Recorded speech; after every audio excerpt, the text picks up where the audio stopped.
Alhamdulillahi ala kulli ni'ma wassalatu wassalam bila inqita'i ala nabiyil huda war rahmah sayyidina wa syafi'ina wa habibina wa maulana Muhammadin bin Abdillah sallallahu alaihi salatan yukhrijuna biha min dhulumatil wahmi wa yukrimuna binuril fahmi wa yudhihu lana ma ashkala hatta yufhama innahu ya'lamu wa la na'lamu wa huwa 'allamul ghuyub. Rabbi shrah li sadri wa yassir li amri wahlul 'uqdatam min lisani yafqahu qawli, amma ba'd. Mheshimiwa Shekhe wetu wa mkoa wa Mbeya, ndugu yangu Shekhe Msafiri, Mheshimiwa Kadhi, Mheshimiwa Katibu wa Baraza la Mashekhe mkoa, lakini Mheshimiwa baba yetu imamu mkongwe zaidi, imamu waumini wa msikiti huu wa Taufiki, na wote waliohudhuria, nianze kuamkia kwa maamkizi mema. Assalamu alaikum wa rahmatullahi wa barakatuh.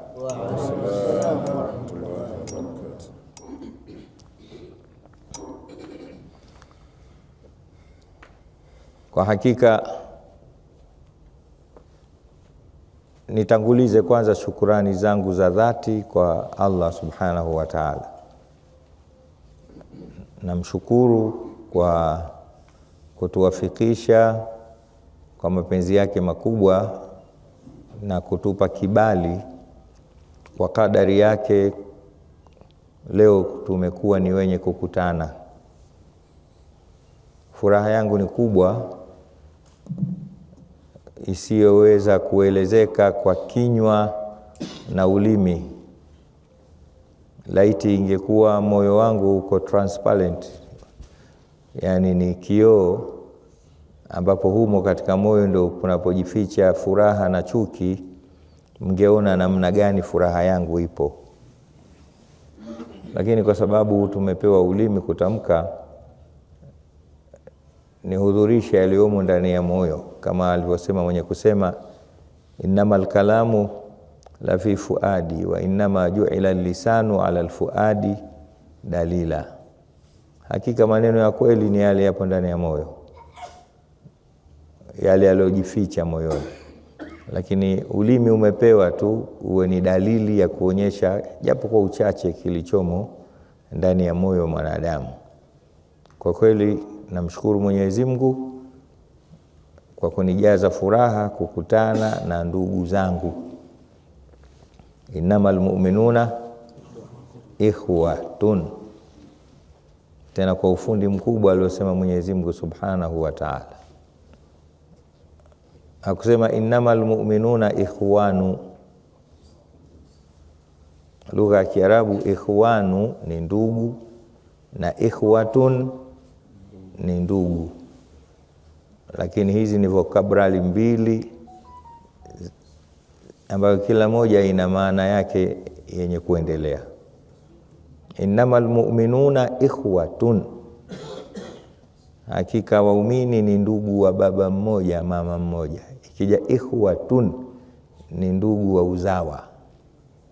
Ikhwanu ni ndugu tu, wanaweza kuwa ndugu wa utaifa, ndugu wa ukabila, ndugu wa kuwa wanaswali msikiti mmoja pamoja, au ndugu wa kusoma pamoja, au ndugu wa chama kimoja, au. Lakini Mwenyezi Mungu kwa ufasaha wa kuonyesha udugu wa Kiislamu amefananisha ule udugu wa mtu kuzaliwa baba na mama. Ndio innamal mu'minuna ikhwatun, waumini ni ndugu wa baba mmoja. Kuna furaha kubwa leo nimekutana na ikhwati, ndugu zangu. Namshukuru Mwenyezi Mungu kwa hili, na mapema nitangulize kumuomba liqa yetu hii, kukutana kwetu huku leo iwe ni mara ya kwanza, lakini kuwe ni kukutana kwa muendelezo. Atufanyie wepesi tukutane katika muda huu uliobaki wa maisha yetu hapa ulimwenguni kwa kushikana, kupendana, kushirikiana kwa maana ile ile aliyosema Mtume sallallahu alaihi wasallam, innamal mu'minuna fi tawadihim wa tarahumihim wa ta'atufihim kamathalil jasadil wahidi. Hakika udugu wa waumini katika mambo matatu. Mtume anasema fi tawadihim, katika kupendana kwao,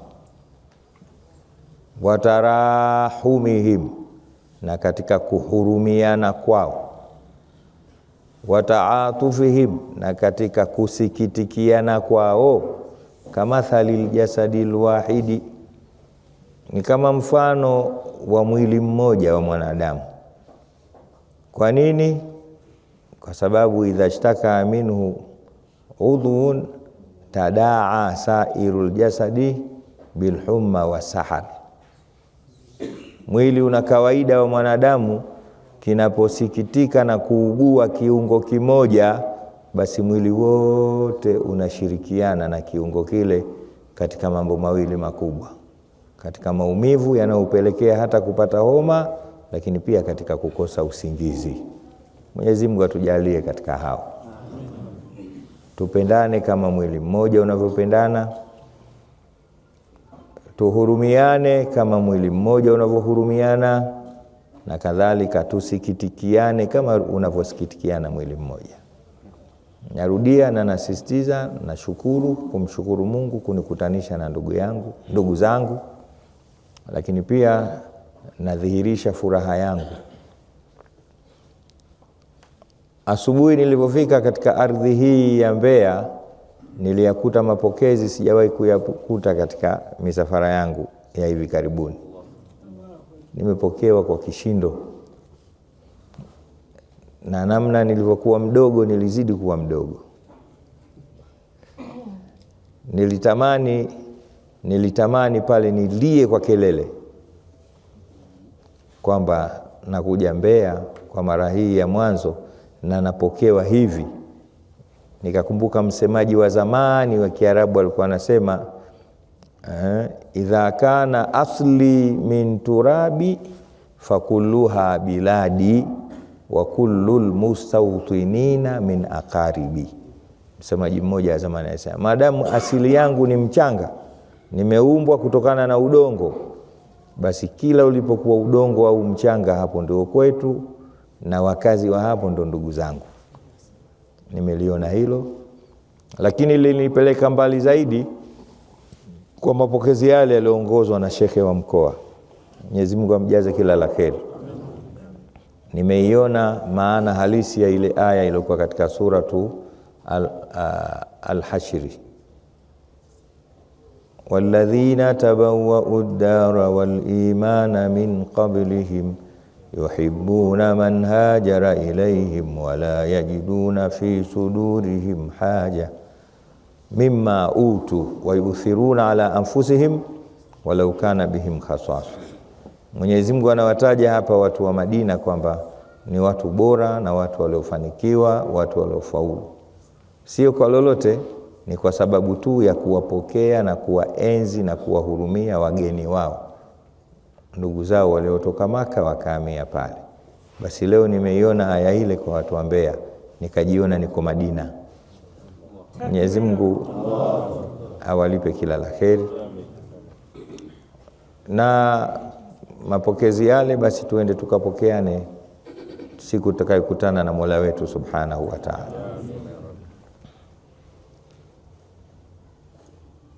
Wazee wangu, mashehe zangu, ndugu zangu wapenzi, mtu akizidiwa na furaha anakuwa hajui aseme nini. Anakuwa hajui aseme. Mimi mwenzenu nasema sana, lakini leo naona nimeishiwa na maneno. Tena kwa mazoea ukiniwekea hii mic inaweza kusema mpaka kesho kutwa, lakini leo najikuta hata dakika 3 siwezi. Nini? Moyo wangu umesheheni na umejaa furaha na shukurani. Sasa natafuta nini cha kusema, Sheikh wa mkoa, labda tuzungumzie maudhui ya kuingia kwa mwaka mpya wa Kiislamu. Leo tumemaliza mwezi ngapi, tarehe ngapi? Tunaingia mwezi 5 tumemaliza, ndio kwanza siku ya 4 tumeimaliza, na usiku huu unaanza wa 5 katika mwaka 1448. Naona bora labda tukumbushane hapo kidogo. Kwanza ni fahari kubwa ya mtu kumaliza mwaka akaingia mwaka mwingine. Na niseme tu, mwaka huu wa hijiria au tunaita mwaka wa Kiislamu ndio mwaka aliotuwekea Mwenyezi Mungu Subhanahu wa Ta'ala wa kuyapanga mambo yetu. Tushikeni sasa, tuwe na desturi ya tarehe zetu, tujizoeshe kutumia kalenda hii, kwa sababu ndio kitu chetu. Hatuna maana kwamba ule mwingine tuuache, kwa sababu haitowezekana haitowezekana, kwa sababu kule ndio kwenye mishahara, kule ndio kwenye mapango, kwenye ndio kila kitu.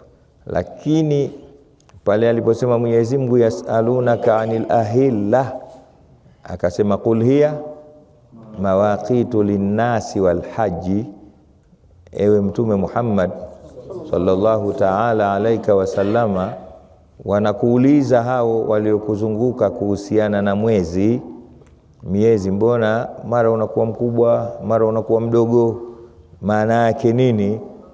Usiwaambie chochote, usiwajibu kisayansi kwanza, kwa sababu bado vichwa vyao havitoweza kuchukua. Waambie kitu muhimu. Maswahaba walimuulizia Mtume sallallahu alaihi wasallam, mbona mwezi unakuwa mkubwa mara kiduchu mara hatuoni? Walikuwa wanataka majibu ya kisayansi. Mwenyezi Mungu alikuwa nayo majibu ya kisayansi kwa wakati ule, lakini akawapa kitu muhimu zaidi. Kabla ya kujua hayo, jueni kwanza kwamba ule kuwa mkubwa huu mwezi na udogo wake ni kwa ajili ya nyie kupanga mambo yenu tu. Tumsalie Mtume Muhammad. Zipo maana nyingine, lakini kwa sasa sio muhimu. Ya kwanza ni mpange mambo yenu. Kul hiya mawaqitu linnasi, waambie kwamba ni kupanga wakati. Mawaqitu, kupanga wakati. Wal haji, na kupanga hija zenu. Ukiitizama kwa jicho la ndani aya hii, maana yake Mwenyezi Mungu Subhanahu wa Ta'ala anatupa ishara na anatuambia kwamba tuyapange mambo yetu kwa mujibu wa mwezi. Ndio maana yake. Anatutaka kwa maana ya mbali kabisa kwamba nyinyi kalenda yenu sio Januari, Februari, Machi, April, May, June, July, Agosti, September, November, Oktoba, November, December. Hapana. Nyinyi kalenda yenu ni hii: Muharram, Safar, Rabiul Awwal, Rabiul Thani, Jumada al-Ula, Jumada Thani inayofuata, Rajab, Shaabani, Ramadhani, Shawwali, Dhulqaada, Dhulhijja. Miezi 12. Mwenyezi Mungu atujalie katika hilo.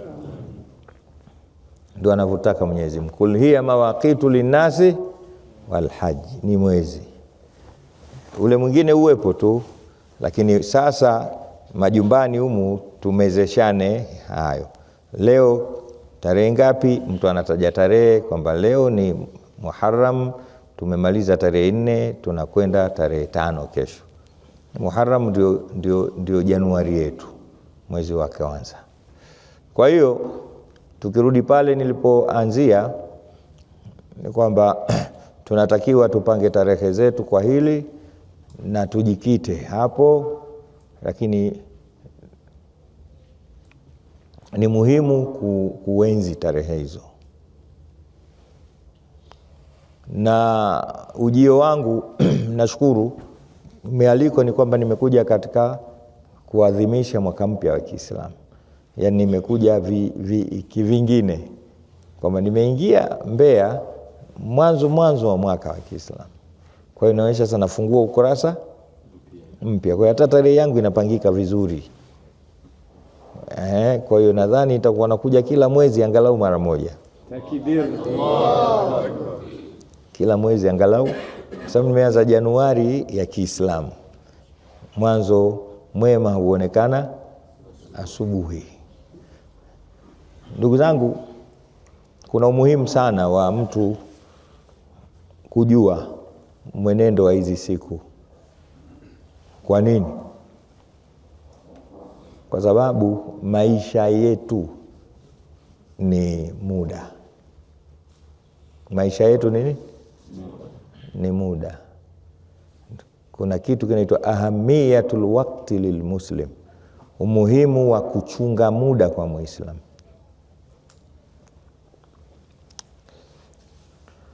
Leo hii watu tunajisahau kutokana na huu muda. Tunaona tena tuna haja ya kwamba muda uende haraka kwa sababu ya yale malengo tulojiwekea. Mathalani mtu anasoma yuko primary, anataka miaka 7 ipite haraka amalize kusoma. Akiingia sekondari form 1 mpaka form 4 anataka ile miaka 4 ishe ili aende mbele. Akiingia 5 6 anataka ile 2 iende haraka. Akiingia chuo inategemea kozi. Kuna kozi kama hizi kina Sheikh Wesu miaka 5 5. Haya, zingine za kawaida miaka 3. Anataka iende. Mtu mmoja anasema yasurrul mar'u ma dhahaba layali ala bi dhihabihinna lahum dhihabu. Anasema mbaya hiyo. Watu wanafurahi kwa mwendo kasi wa wakati wao kwa sababu ya kuyafikia malengo yao. Anasema hawajui kwenda huo mwendo haraka na wao ndio wanaondoka huko. Tumswalie Mtume Muhammad. Kwenda mbio basi na safari na sisi inatukuta. Kwa sababu Mtume Muhammad sallallahu alaihi wasallam anasema a'maru ummati ma baina 60 wa 70 wa qalilu ma yatajawazu dhalika. Sasa umri wa watu wangu ni kati ya miaka 60 na 70. Na ni wachache wanavuka hiyo miaka 60 na 70. Maana wengi hapo ndio mambo yamemalizika. Unaweza ukajipa moyo ukisikia miaka 60 au miaka 70. Ndugu zangu Waislamu, miaka 60 ukipiga hesabu ya kawaida ya siku kwamba mwaka mmoja una siku 360 au 365 ule mrefu, ni sawa sawa na siku 21,600. Sawa sawa na siku? Ukichukua simu hapo, ingia katika kalkuleta yako, alafu fanya 360 mara 60. Haraka utone. Sawa sawa? Siku 21 ndo nyingi. Mimi na desturi moja mwenzenu, kila ninapoingia siku nyingine natoa kujua zimebaki ngapi. Leo nataka niwaambie ni zile 60 21,000 na nani zangu nishamaliza.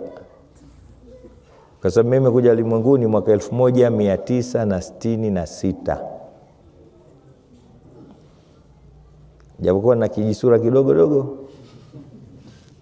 lakini nimekuja 1966. Siku zimekwisha au bado? Kwa sasa hivi mimi nipo kama mpirani, refari wa nje keshaonyesha kile kibao. Sasa sijui nimeongezwa dakika ngapi. Na ubaya wa dakika zile kwa alioshinda na alioshindwa. Kwa sababu alioshinda anaona kaongezewa nyingi, mpinzani anaweza kusawazisha, na alioshindwa anaona kaongezewa chache kwa sababu kafungwa nyingi. Au muelewe? Yani hazimpendezi yoyote yule zile dakika za nyongeza. Hamna inampendeza hata mmoja. Akishinda sasa unaona refa kaongeza dakika 10 hapo ili arudishe, kala rushwa huo. Na aliofungwa mbona kaongeza 10 tu? Mpira huu ulisimama sana refa. Angalia vizuri saa yako hiyo. Hapana.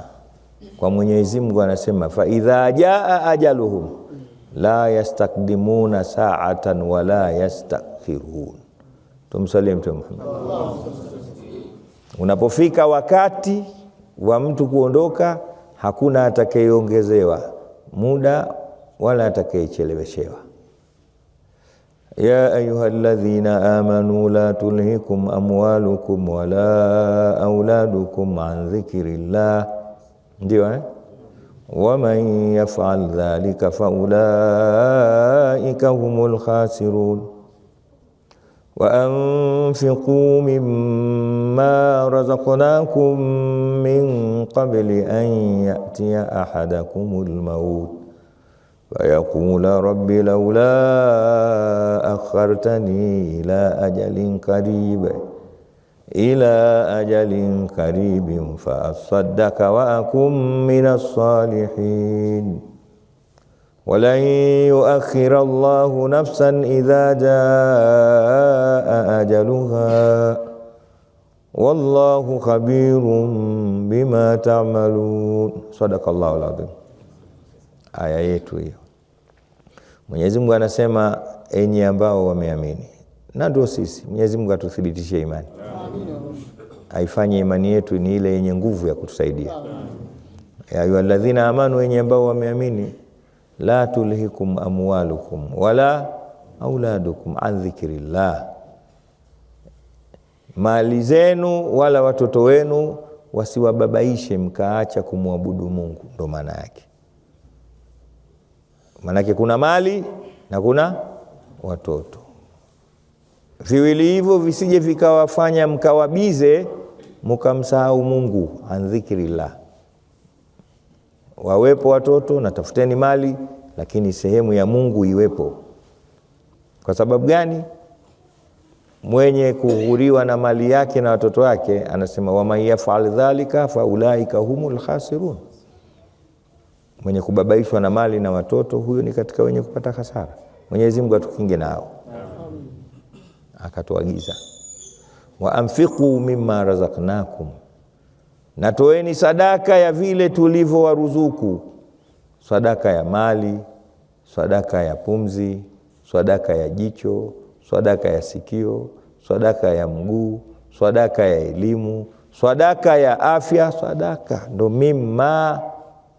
Watu wengi wanadhani ni pesa tu. Imekuja ma alal umumi. Wa anfiqu mimma razaqnakum, toeni sadaka ya vile tulivyowaruzuku. Vyote. Jicho lina sadaka yake. Nini sadaka ya jicho? Ni kuona palipotakiwa kuonwa na Allah au kumuonyesha mtu asiyoiona nuru. Bwana, ule ndo msikiti, ushasaidia. Hiyo ndo haki, ione, ushasaidia. Na kila kitu alichotoa Mwenyezi Mungu kutupa sisi, Mungu anasema tutoe sadaka mimma razaqnakum. Kwa nini? Fanyeni hivyo min qabli an yati ahadakumul maut, kabla mmoja wenu hayajamfika mauti yake. Kabla hatujakufa tunatakiwa haraka tufanye hivyo. Min qabli an yati ahadakumul, maana unaweza kutaja kifo ikawa kidogo inatisha. Tufanye tafsida. Toeni sadaka kabla ile miaka 60 haijaisha, ndo maana yake. Hiyo kidogo imekaa vyema, haitishi. Maana utaja neno kufa. Mimi nilikuwa na rafiki yangu, mimi mtu wa visa kidogo nilikuwa na rafiki yangu nilivyorudi kusoma kutoka Tamta kwa Sheikh Muhammad Aibu, alinipenda sana kwa sababu nina mdomo kama hivi, nasema sana. Akawa ananipenda, ananichukua kila siku kunipeleka msikiti mpya kutoa mawaidha. Kwa hiyo takriban nilizunguka Dar es Salaam yote ile ya pale mjini, niliwahi kutoa mawaidha mpaka misikiti ya vitongojini. Alikuwa rafiki yangu sana, ana gari. Na tukimaliza kutoa mawaidha wakati ule ananipa pesa. Kwa hiyo nikirudi mimi jioni kama hivi wakati waisha nimejaa. Nilimpenda. Si unajua mwenye kukupa hela. Lakini siku moja nilimuudhi bila mimi mwenyewe kujua, maskini ya Mungu. Unajua vipi? Nilimtajia kifo. Mwenyewe mimi naona anatoa mawaidha, kumbe namuudhi. Alijenga nyumba, akanichukua kunipeleka katika ile nyumba, akawa ananionyesha nyumba kubwa, hapa ndio sitting room nitakaokaa na watu wangu wenye hela wenzangu. Lakini hapa nitakaa na madarueshi kama nyinyi msokuwa na hela. Huku ndio jikoni, huku chumba changu, huku siji kadha. Akanionyesha, yani ilikuwa big compound. Ni bungalow nzuri. Akanipandisha. Sasa bwana, ile nyumba kwa nyuma kukajenga kijigorofa. Akanipandisha. Akanionyesha huku ndo nitapumzika na wale watu ambao wanapenda kuona bahari. Kwa sababu nyuma ile nyumba kuna bahari. Sasa kufika pale alipomaliza kunionyesha kwa mapenzi, akaniuliza, vipi bwana? Nimepiga bao sijapiga bao? Mimi wallahi kabla sijamjibu kama umepiga bao, Mungu akasema angalia nyuma ya hiyo nyumba. Kuangalia nikakuta kumbe nyuma ile nyumba kuna makaburi. Nikamwambia, kwa hapa umepiga bao. Sasa jitahidi bado hicho kiwanja, na muonyesha kule. Ya subhanallah. Alinikata miaka 3. Nilikosa ile pesa. Na mawaidha tena sikuwa natoa naye, na mtafuta ambaye niko busy. Sasa ndo maana anasema tukitaja kifo tutakimbizana. Tuseme hivi, wa anfiqu mimma razaqnakum min qabli an yati ahadakumul maut, min qabli an yati ahadakumul, toeni sadaka ya vile tulivyoruzuku kabla mtu siku zake 60 hazijaisha. Hiyo kidogo imekaa vizuri. Hapa Mwenyezi Mungu anatuharakisha, min qabli an yati ahadakumul maut. Anasema kwa sababu gani? Fayaqula rabbi laula akhartani ila ajalin qaribin. Atasema mtu kumuomba Mungu dua, hiyo ni dua. Mwenyezi Mungu nirudishe, nibakishe, usiniue sasa hivi, usinimalizie sasa hivi siku zangu 60. Sawa? Usizimalize, fa aswadaka, ili nipate kutoa.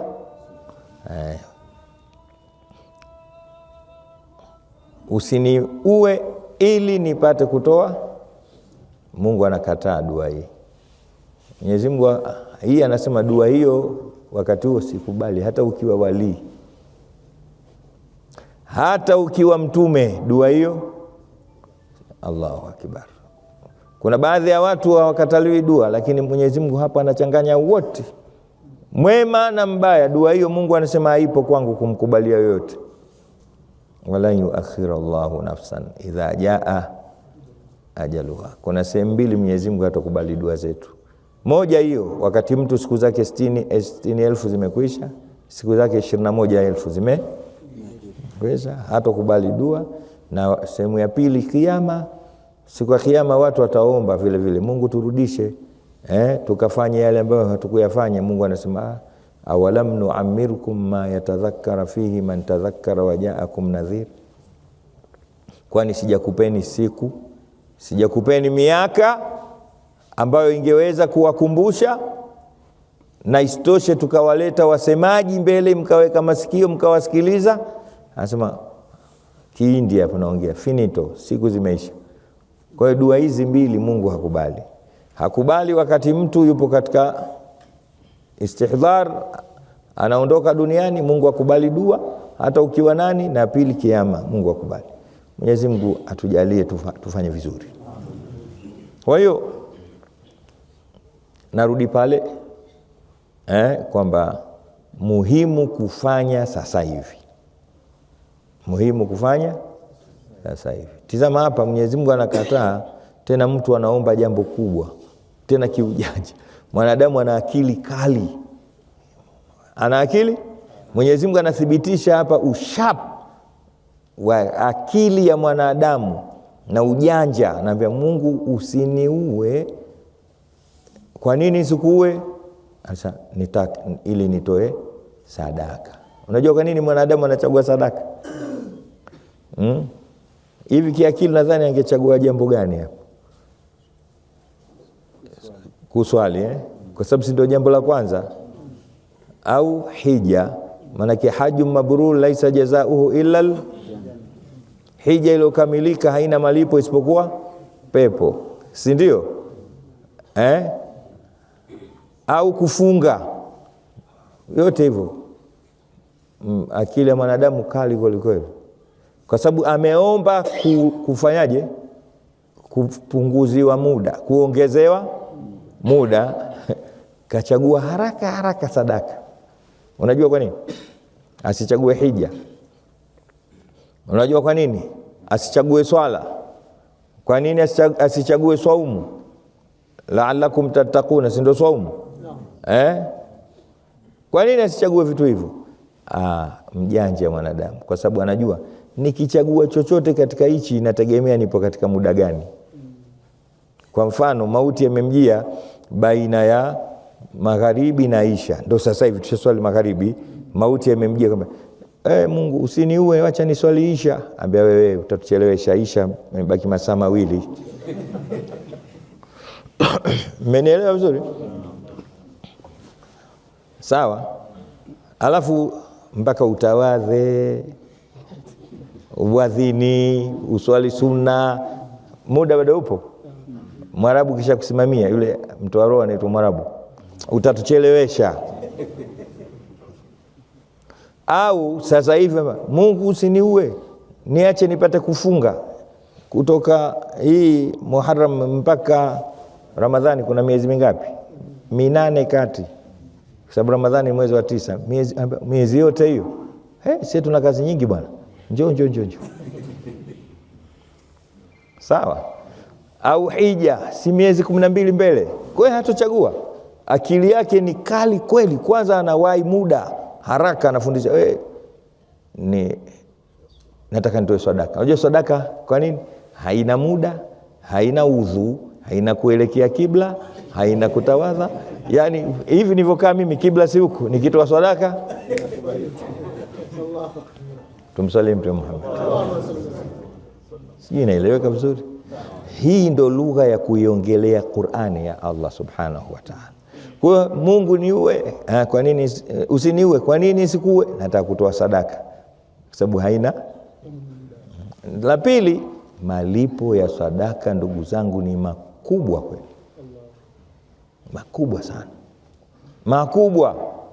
Kwa sababu mwanadamu siku ile roho yake inatoka, anaona kila alichokifanya katika upande wa kheri na shari zake, anaona kimoja. Ndio maana Mwenyezi Mungu anasema fabasaruka liyaum hadid, fabasaruka liyaum hadid. Jicho lako leo mwanadamu, roho inatoka, jicho lako linaona kila kitu, ndo alhadid hapa. Fabasaruka liyaum hadid, maana yake unaona kila ulichokifanya. Hakuna mtu kwamba kingine roho inatoka. Mwenyezi Mungu mkubwa anatuonyesha kila kitu. Hapa ulikonyeza, umeelewa?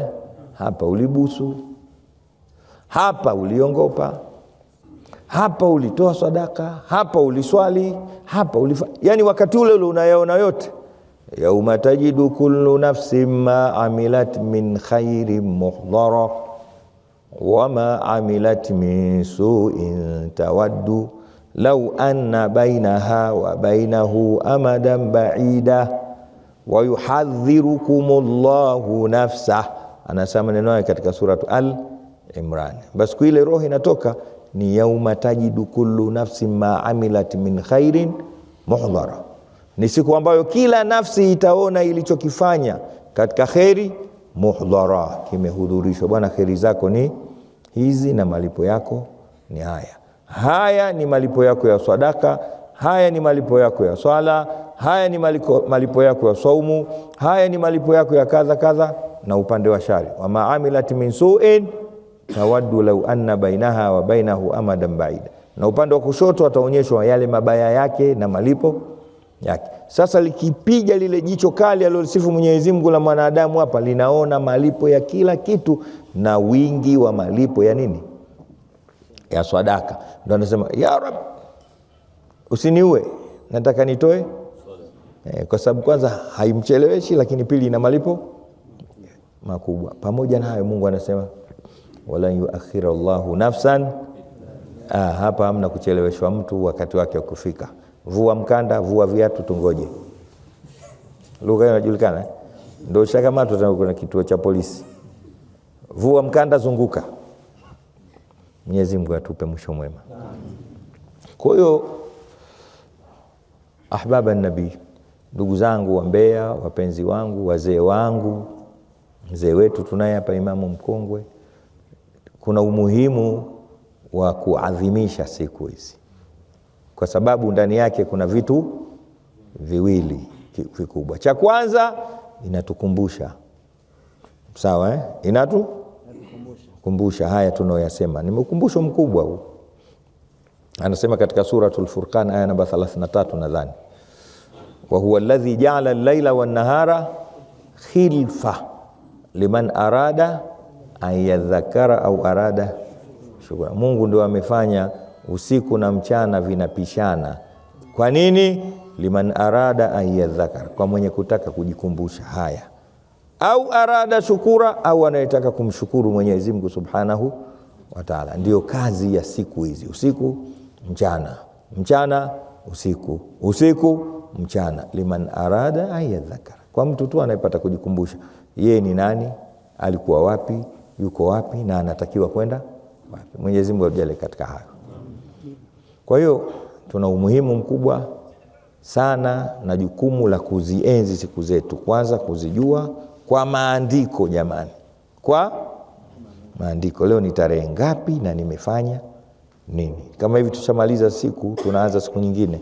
Kama tunavyoshika kalamu kwa ajili ya kuuza, sisi watu wa pwani kule kwetu zao kubwa ni nazi.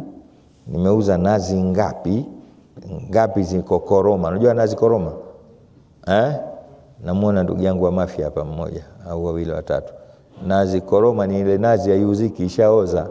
Lakini ukiona hivi ukigonga kwa hiyo unajua hizi koroma, hizi nimeuza, hizi nimekopesha, hizi zingine nimeibiwa, ujue. Basi na ikifika saa hizi unashika kalamu, nimeongeza nini katika matendo mema, nimeongeza nini katika matendo mabaya. Kama mwanadamu ana huku na huku, sio malaika. Siku hiyo moja anaharibu, siku hiyo anapatia. Sawa, sio aibu kwa mwanadamu kukosea, kwa sababu ndio ubina alkamalu lillah. Kuna baadhi ya watu hawajui hichi kitu, wanataka mwanadamu apatie kila siku. Mwanadamu wa hivyo hajaumbwa. Narudia hapo mara 6. Mwanadamu wa kupatia kila siku, tusijidanganye, hajaumbwa. Aloumbwa kupatia kila siku katika viumbe vitatu vya Mwenyezi Mungu ni malaika peke yake. Maana yake hata akitaka kukosea malaika Mungu amemtrain hakosei.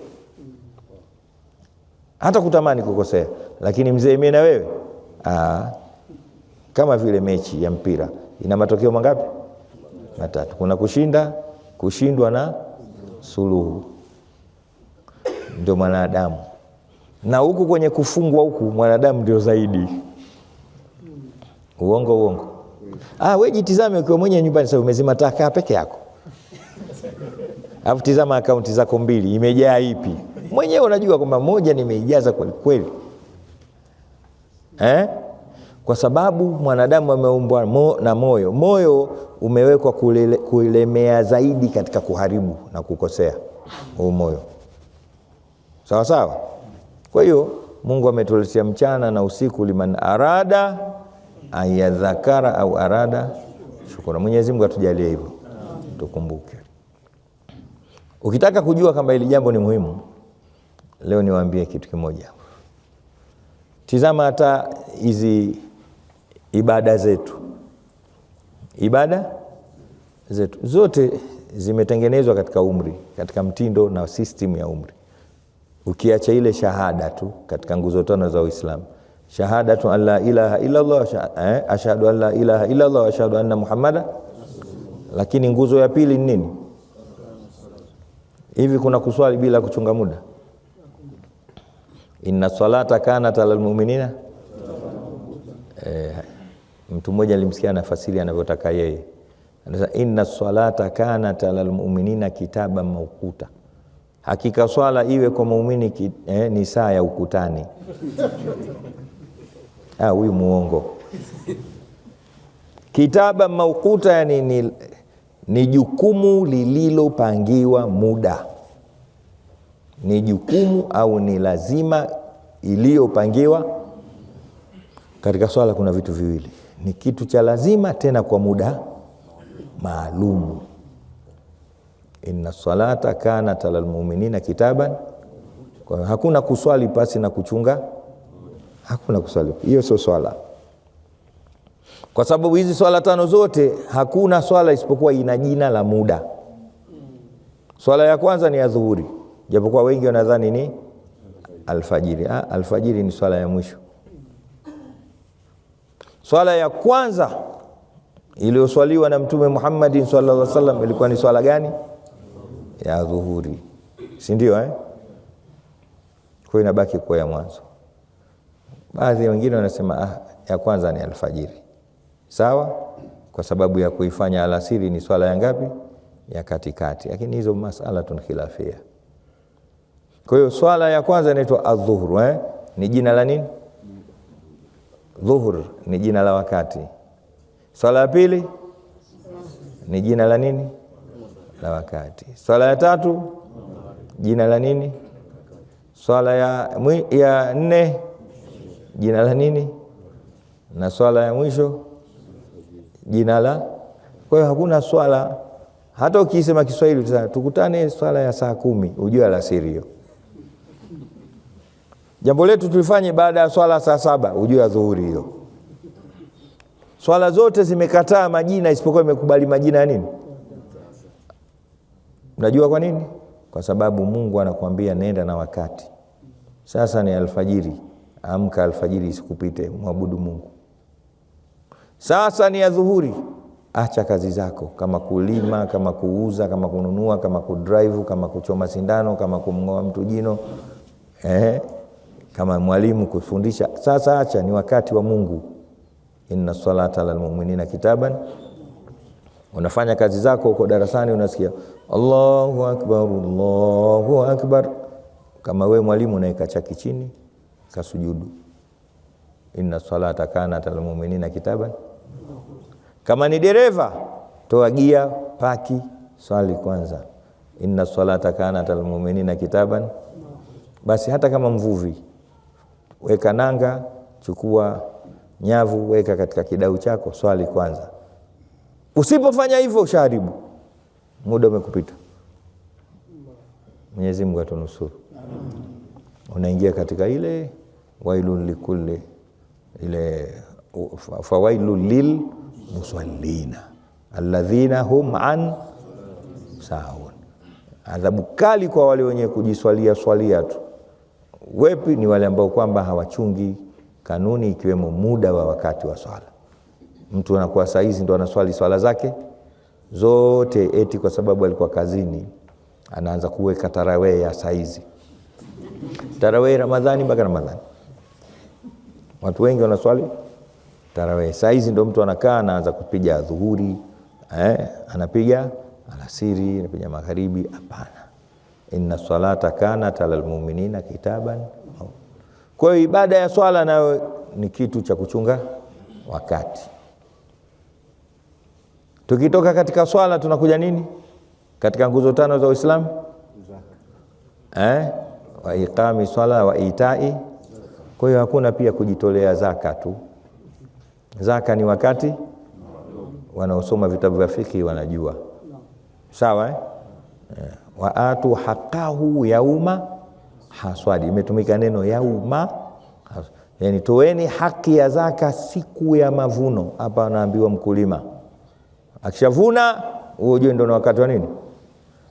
Kwa hiyo sio kuvuna tu, hata mwenye kufanya biashara lazima aandike nimeanza biashara yangu lini, baada ya mwaka apige hesabu ya alichokipata, msingi na faida. Kama kimefikia kiwango na muda umefikia, hauli inaitwa atoe. Hakuna kujitolea zaka siku yote tu, mara asubuhi mara jioni.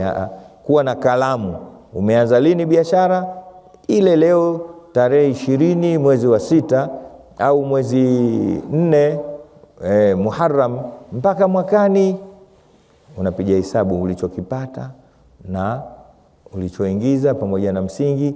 Kama kimefikia kima cha kutolewa zaka, kama wewe ni mfanya biashara, toa zaka ya biashara, rubul ushri. Mwenyezi Mungu ajalie katika hao. Baada ya zaka inakuja nini? Aswaum. Hiyo ndio kabisa. Au anaweza kufunga Ramadhani sasa. Lazima ije nini? Shahru Ramadhani. Shahru ni jina la nini? La muda, la wakati. Ramadhani inakuja shahru Ramadhani. Kwa ibada zote sawa ni wakati mtupu. Baada ya saumu tunamaliza na alhajju ashhurun, hija ni miezi maalum. Kwa hiyo hapa utaona jengo zima la Uislamu linatuambia sisi twende na wakati. Ya jamaa, kwenda na wakati sio jambo la kizungu, ni jambo la Muislamu. Tukiaidiana unamwambia mtu uje time ya kizungu, umekosea bwana. Mwambia uje time ya Kiislamu. Ndio ukweli. Mwenyezi Mungu anatutaka twende na wakati. Usipoteze wakati. Ni hatari. Kwa hiyo tunarudi kwamba Muislamu yeye ndio mwenye umuhimu wa kwenda na wakati. Na hata ukisoma Qur'ani yote Mwenyezi Mungu anataja wakati tu. Kuna sura inaitwa wal asri, imeanza na nini? Kuna wadhuha, imeanza na nini? Kuna walaili, imeanza na nini? Yani ndani mmetajwa mwezi, jua. Ukiona hivyo na ameziita neema. Wasakhara lakumu shamsa wal qamara daibain wasakhara lakumul laila wan nahar wa in ta'uddu ni'matallahi la tuhsuha. Ukisoma Qur'ani unakutana na hayo. Wasakhara lakumu shamsa wal qamara, ni wakati Mungu amekudhalilishieni jua na mwezi. Maana kataja jua kwa maana anataja mchana pale. Al-qamara anataja nini? Usiku. Wasakhara lakumul laila wan nahar, kaweka bayani wa in ta'uddu ni'matallahi la tuhsuha. Kwa hiyo Qur'ani yote Mwenyezi Mungu anatutajia wakati. Kwa hiyo ni hasara kubwa mwanadamu akawa anakwenda hachungi wakati wake, anaacha siku zinamwagika sabaha lala. Inawezekana naweza kufika mwisho sasa wa muhadhara wangu kwa kusema hili jambo muhimu tulisikilize. Tunazungumzia umuhimu wa nini? Wa wakati. Ndivyo Kwa sababu sasa tupo katika tarehe za mwanzo za wakati mpya, mwaka mpya. Mungu atujalie tumalize mwaka huu pia. Amina. Tufanye mambo ya kheri. Amina. Na tusifanye mambo mabaya. Amina. Na kama mwaka uliopita tuliuchezea, Mungu atufanyie badali katika mwaka huu. Yale tuliokosea kule tusikosee tena huko. Wakati. Sasa naelezea kitu hicho. Mwalimu mzuri ni yule ambaye kwamba anapotaka kumwambia mtu kitu sharti ampe na alama zake, au amuonyeshe hicho kitu anachokwambia. Anakwambia kuhusu simu ndio hii, na yule mtu hebu niishike kwanza, nilikuwa sijui simu, kumbe ndio hii. Tumeelewana? Huyu ni mwalimu mzuri, ili akiingia katika mtihani iwe ni kwepesi kwake kufanyaje, kufaulu. Na faida Mwenyezi Mungu alitusaidia sisi, kila kitu ametupa kwa alama zake. Wenyewe wanaita khususiyat. Mwenyezi Mungu fundi. Mwenyezi Mungu katika kuumba kila kitu amekiwekea miza, yani tofauti na kitu, ili upate kutofautisha hiki si hiki. Leo nikwambia hata ukiona watu mapacha, watu waliofanana, wale hata hawajafanana, kuna kitu kinawatofautisha. Uongo. Ndio maana unamjua huyu kurwa, huyu doto, kwa sababu wanazo alama zao za kuwa tofautisha. Kwa hiyo niko hapa kama mwalimu na haki ya kutoa alama za hiki ninachokieleza, ili kila mtu akiondoka hapa ajue kwamba huu ndio nini, ndio wakati. Wanapenda kutoa mifano. Kwa mfano sasa hivi ni zama za mipira, tunaingia katika mambo ya kombe la dunia. Kuna kitu kinaitwa mpira. Mimi na wewe tuna TV, tunajua mpira ni nini. Lakini kuna mtu huko alipo hajawahi kuona mpira, anasikia tu neno mpira. Sasa kama unataka kumsaidia huyu aujue mpira ili akiuona ajue ndio huu, mtafutie alama zilizomo katika mpira ambazo hazipo katika kitu kingine. Na Mwenyezi Mungu ni fundi, kila kitu amekipa alama zake, ni wewe tu hujatulia. Lakini ukitulia katika vitu alivyoviumba nani? Allah subhanahu wa ta'ala, na hata vitu tulivyoviumba sisi vina tofauti kubwa. Hata ukichukua hizi simu iPhone 17 zote kaziweka, kila mmoja atajua yake. Uongo tena kwa jicho moja tu. Kwa sababu ya nini? Kuna alama umeiweka simu yako. Mungu ametuumba hivyo. Ukisema tu hili koti langu hili sio la Walidi hili, saa nyingine rangi moja, mchoro mmoja, material, lakini kuna alama inaonyesha hili ni langu, hili si lako. Kwa hiyo ukitaka kumwambia kitu mtajie alama zilimo katika kitu hicho ambazo hizo hazimo katika kitu kingine. Narudia hapo, muonyeshe jambo au alama zipo katika kitu ambacho kitu kama iko alama hizo hazipo. Kwa mfano, mtu anakuuliza huo mpira ni nini? Tulia, tafuta alama japo moja iliyomo katika mpira ambayo haipo katika kitu kingine, ili akiona ajue ndio hii. Ndugu yangu, usije ukakosea ukasema mpira ni kitu kinachokwenda kwa kudunda dunda. Mnajua kudunda? Ni kweli mpira unadunda udundi? Lakini sio peke yake, kuna vitu vingi vinadunda. Huyu atakuja kumuona chura atampiga dana. Kwa sababu umempa alama ipo kwenye mpira na kwenye chura. Umemkosesha. Tafuta alama ipo katika mpira tu, chura hana. Zinaitwa nini? Khususiyati. Ni mlango mpana, babul khususiyati. Sisi wenyewe pia kila mmoja ana khususia yake.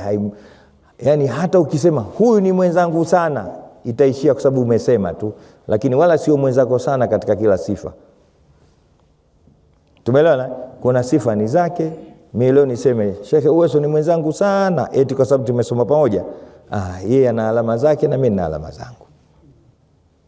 Sawa Sasa wakati una alama ngapi? Ni zipi?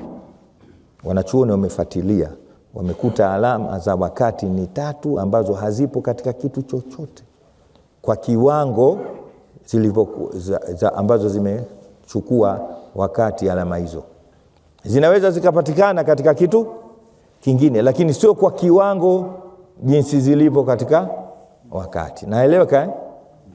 Alama ya kwanza ya wakati wenyewe wanaita sur'atun qidai, yani mwendo kasi.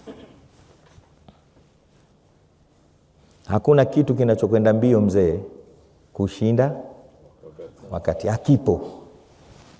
Wanasayansi hawa wakina Sheikh Uweso wametaja baadhi ya vitu, wengine wametaja mwangaza kwamba unakwenda kasi sana. Wakina Beacon wamesema sauti, ukisema inavyosafiri, hamna kitu kinavyosafiri kuliko sauti. Wengine wametaja sijui nini. Vyote uongo, vyote. Hakuna kitu kinachokwenda race mbio zaidi kuliko wakati. Nikupe dalili. Dalili yake ni hivi: hakuna kitu chochote kinachokwenda kasi isipokuwa kishindanishwe na wakati. Hata ukisema mfano mimi leo nimeondoka Dar es Salaam saa 12 na nusu na ndege ile, nimefika hapa saa 2 kasoro. Ni mwendo kasi sio mwendo kasi? Kilomita ngapi Dar es Salaam Mbeya? 850. Nilikuwa natizama, nimeweka pale katika kompyuta hapo sasa. Yani ile ndege ilikuwa nakimbia kwa saa moja ilifika wakati anatembea kilomita 700, yani speed 100 katika ground speed. Unajua madege ya siku hizi unafungua kompyuta inakuonyesha kila kitu, kama niko Morogoro na unatembea speed, ground speed ni ngapi. Yani niko na Ali na Sharifu, naambia tizama hichi chuma tu kwa humu ndani kinatembea speed 700 na kitu. Kwa maana hiyo saa moja tu hapa tumefika. Sawa? Ni mwendo kasi, sio mwendo kasi? Lakini wakati ni mwendo kasi zaidi. Do you know what? Unajua kwa nini? Kwa sababu kila unapomwambia mtu kwamba kitu fulani kinakwenda mbio, ili aelewe kama kitu kile kinaenda mbio, lazima useme hivi: ndege ya Tanzania inakwenda kasi kweli kweli, kwa sababu Dar es Salaam Mwanza ni saa 1. Si umeelewa? Msalimu Mtume Muhammad. Au kuna kitu kingine cha kukuonyesha mwendo kasi wa ile? Lazima useme neno saa 1. Hii saa 1 nini? Kwa hiyo kumbe ndege iko nyuma, saa iko imeleka vizuri. Bwana, boti ya Azam inakwenda kweli kweli, kwa sababu Zanzibar Dar es Salaam ni masaa 2.5. Una lingine? Lazima utaje masaa 2 au dakika au sekunde. Una lingine? Kwa hiyo maana yake saa iko mbele, na saa ndio nini?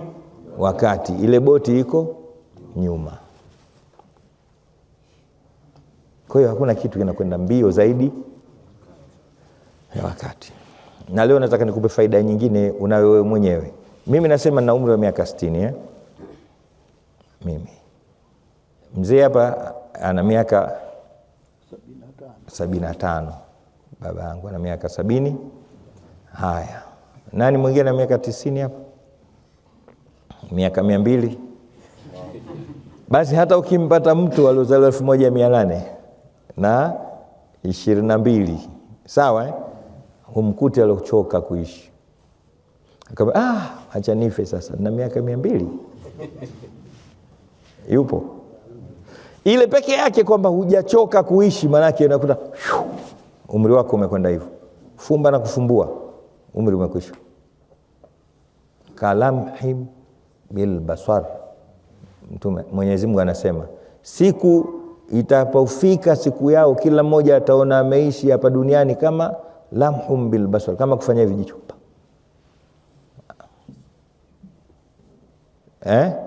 Qur'ani inasema kaannahum yawma yarawnahu lam yalbathu illa ashiya, au siku ya kiyama. Watu watakapokiona kiyama wenyewe watasema kaannahum lam yalbathu illa ashiyatan, au kana kwamba hawajaishi hapa ulimwenguni ila ashia. Unajua ashia ni kipindi hichi tangu tumeswali magharibi mpaka saa 6 usiku. Kipindi kile ndio kinaitwa nini? Ashia. Masaa mangapi? 6 tu. Yamezidi 7. Yaani tangu jua limezama mpaka saa 6 usiku, kipindi kile ndio kinaitwa ashia. Usiku una vipande, una jina, kuna ashia, kuna sahar, kuna atama. Tungekuwa darasani tungeeleza yote hayo. Sawa? Kwa hiyo mtu ameishi miaka 200 akifufuliwa, umeishi miaka mingapi duniani? Unasema ashia au dhuhaha au wakati wa dhuha, tangu jua limepanda kadra rumhi na limefikia zawal. Hivyo kuanzia saa 12 asubuhi mpaka saa 6 mchana. Huo mwendo wa ajabu. Ndio kaannahum yawma yarawnaha lam yalbathu illa ashiya. Wote sisi tukikiona kiyama, ukimuuliza jamani umeishi miaka mingapi? Sawa nimeishi mimi masaa 6 tu. Na mzee Nuhu alayhi salam, Nuhu ndio mtu ambaye alituwekea wazi katika kisa maalum kinajulikana, wafasiri wanatuambia. Nuhu alayhi salam ni mwanadamu au ni mtume pekee aloishi miaka mingi kuliko mtume mwingine yoyote. Kazi peke yake ya utume, kazi ya utume peke yake amefanya miaka 950. Karne 9 na miaka yeye yupo katika utume. Lakini umri wake wote ni miaka 1380. Karne ngapi hizo? Soma kitabu kinaitwa An-Nubuwwatu wal Anbiya cha Imam Muhammad Ali Sabuni. Anataja mitume na historia zao, wamezaliwa wapi, wamekufa wapi, wamezaa watoto wangapi, ilikuwaje, namna hiyo. anamtaja Nuhu alayhi salam na umri wake, ameishi miaka 1380, na ndani ya miaka 1380 toa 950 alikuwa mtume. Kama Mtume Muhammad sallallahu alaihi wasallam ameishi miaka 63, miaka 40 ya mwanzo hakuwa mtume, miaka 23 ndo alikuwa mtume. Maskini Nuhu amepiga miaka 1300, na huyu siku ambayo ndio anakufa wamemjia hawa malakul maut, wamemjia ambia ya atwala al-anbiya'i umra kaifa wajadta dunya, ewe nabii ulioishi miaka mingi ukilinganisha na manabii wengine, wewe umeishi muda mrefu, wewe umeona ajabu nyingi sana. Kaifa wajadta dunya, hebu tuambie umeona ajabu ngapi duniani? Unajua Waswahili wanasema kuishi sana kuona mengi, basi wewe umeona mengi, hebu tuambie una ajabu nyingi. Akasema ajabu niloiona mimi ni nyinyi kuniona mimi nimeishi sana. Ndio ajabu yenyewe.